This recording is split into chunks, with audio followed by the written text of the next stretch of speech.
Sounds like Darth Vader and a 17-month-old.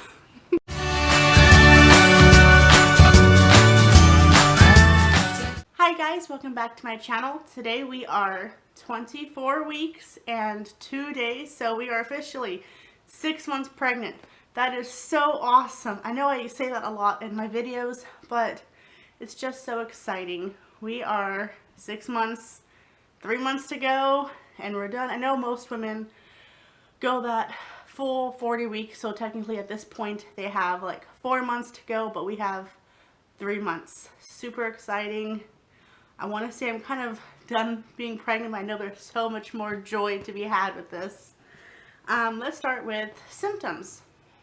If you guys don't mind, I have my daughter here. She just woke up from her nap. She's really cranky, she's kind of sick, she had a runny nose, and she's going to be sitting here doing a video with mommy so she doesn't scream in the background. Huh, honey?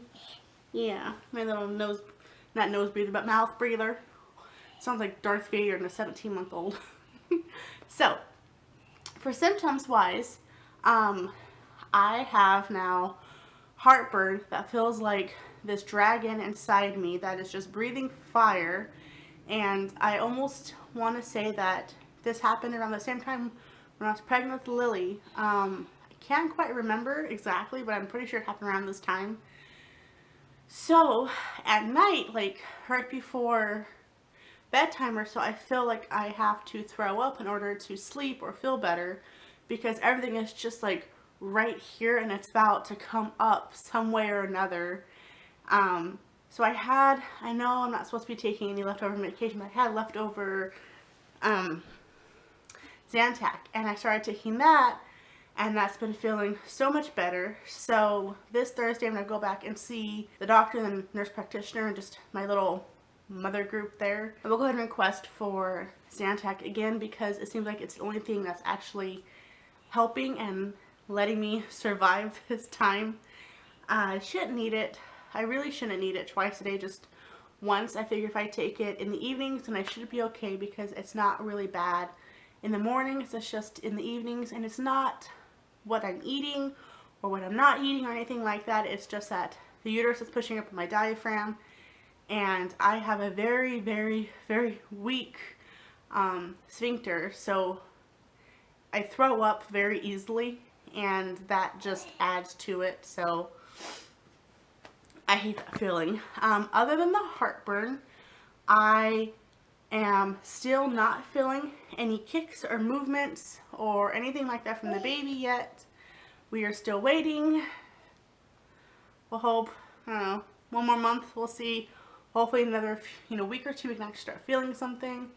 My husband can't feel anything on the outside, so that's a little reassuring to me that if he were to feel something on the outside, I should feel something inside, and I don't yet. So we'll see about that. Weight gain wise, so like I said before in previous videos, that I started out a little bit heavier in this pregnancy than I had previously my other pregnancies. So with this one, I gained 6 pounds so far, and I want to say probably by now, because I go back for my appointment in 2 more days. So I want to say that I'm probably going to gain another 2 pounds or so, for probably a total of 8 pounds. 24 weeks pregnant, which is great, because I already had enough in the beginning to start out with that I didn't really need to add any more until like way later. So hopefully by the birth of this child, I will be only like 15 to 20 pounds in, which means less to lose. Cross my fingers. We are not on any kind of crazy diet. We're just doing a little smarter. I'm not like gorging myself out like I did with my daughter. I'm actually eating a little bit healthier and eating somewhat better. Like, I don't know, not snacking as much. Being more cognizant of like what I'm actually putting into my body. So she's just talking to herself. You gotta love that. So other than that, those are the only really big symptoms that I've noticed so far. I feel huge. Like my belly has just grown. Like the whole thing of you've popped. I've definitely popped like 4 weeks ago, but I feel like I'm just all belly, and it's just out there. We were at the grocery store the other day. I hear you. I know. So we were at the grocery store the other day. Gotta wipe her nose. And I remember bending down to pick up one of the cans from like the bottom shelf. And I remember thinking, I can't get back up. Like, I'm trying to like, I'm in a squat position. I'm trying to like push myself back up to stand up. And I'm just thinking, oh my gosh. Oh, I don't miss those moments where I'm so front heavy that I fall back and I'm like a turtle on my back with my feet and legs and hands in the air trying to like roll myself back over. I swear this is a true story. There will be a time where I will be a turtle on my back. I know it. I'm not looking forward to it, but it happens. I don't know if I brought this, but I officially started the RN program, and it's online for this portion of it. So I have 3 classes to do until I start the next phase. And I figure that if I do the 2 right now, and I don't have to test out of that until December, so like right before a baby comes, then I should be fine. And I was going to do the 3rd one, like with these 2, and I thought that's just too much right now. I won't be able to focus right, and I want to be able to actually pass, and not just pass, but like, you know, pass with an A with these tests and get these classes over with and know the material, not just breeze on through. So I figured the last 3rd one that's like super easy, and I know that I won't take a lot of effort in studying, I will do mid-December for the next 8 weeks, I believe it's for.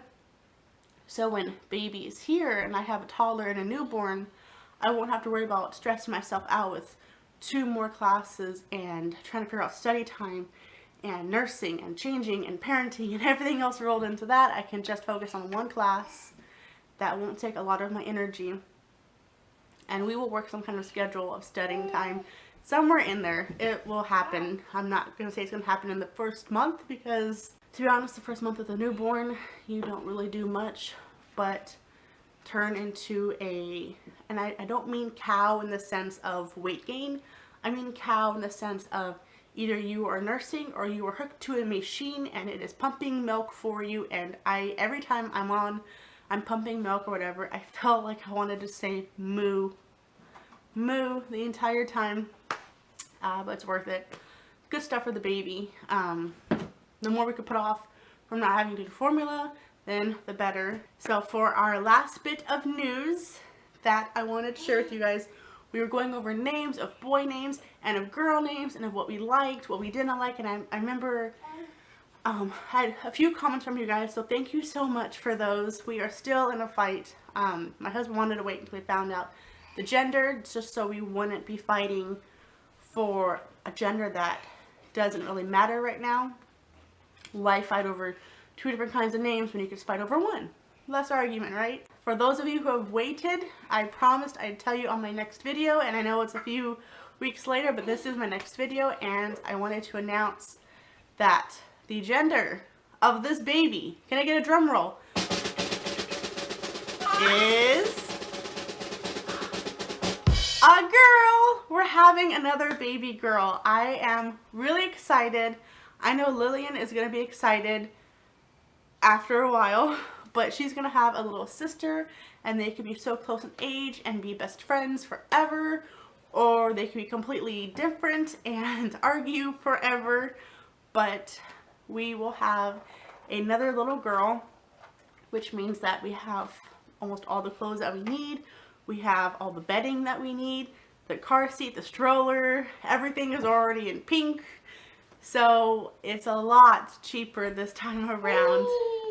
I admit the first time that they said we were in the ultrasound doing our anatomy scan, the tech had went over the bottom part to look at the femur bone and the legs and the feet and everything in that general area. And when she skimmed over, I saw a glimpse of the 3 lines, and I was just thinking, oh, well, there goes a chance of me having a little boy. And later on, she's like, do you want to know what it is? And I'm like, oh, I already saw it. It's a girl.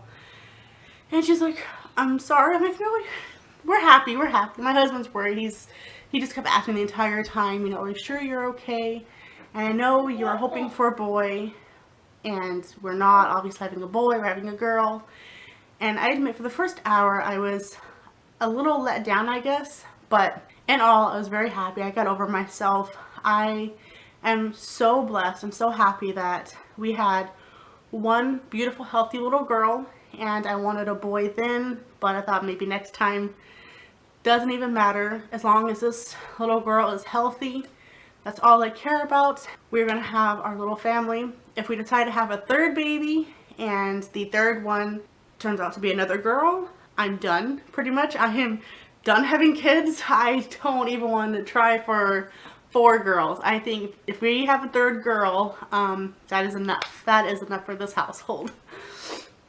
And if we have a boy, well then all the better. But if not, we'll see. 3 kids right now is still like up in the air. I think that is our like maximum of what we're really wanting to have. So we'll see.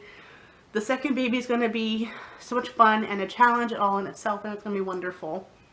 So for the names we picked out, I had 2 top names that I loved, and it was either going to be this one or this one. And I was not going to back down. It turns out that I can't use either. So the first name that I picked, a friend of my husband and I, his daughter is that name. So my husband automatically said, no, we're not naming her that. And the second name I picked out, when we put the initials together, it spells out Beg. And that's when my husband said, no, we are not naming our daughter with initials Beg. I'm just back to square one of the drawing boards and figuring out what names. So the first name we had was Abigail, and I loved it. I thought it was so beautiful, and it had a set nickname, Abby, which was even better because like Lillian had a set nickname, Lily, and I wouldn't have family members or other people trying to give her some crazy whack little nickname. It was already a nickname she would have, and it was so beautiful, whether she be called Abby all the time or Abigail. And the other name I had was Brooke, and I just absolutely love that name. I did. Oh my gosh, I still do. I think it would be so sweet and cute for a little girl, and then be just as great for when she's older and a grown woman, and it's just a perfect name for every stage in her life. And the name that I had with it for her middle name was Elise, Brooke Elise, and I would rather have that be a middle, or be that, I'd rather have Elise be like a first name, but that was already thrown out way before we even started having kids, so I can never use that name. But that was our choices, Abigail and Brooke. So those are now not at all a choice, and we're going back to try to figure out what we're going to name her. So for now, baby girl has no name. That's okay. I'm pretty sure we're going to have a name in the next probably 2 months or so, or like right as soon as she's born. That is all I have for you guys today. Thank you for watching. Stay tuned for next week's video, and check out our last video for banana muffins that we made. That were so delicious, so moist. Oh my gosh. I swear if I wasn't a diabetic, I would have eaten the entire batch, but I can't. If you guys like this video, give it a thumbs up, please. Comment down below any questions or comments you guys may have. And don't forget to subscribe. So I'll see you guys next time. Bye.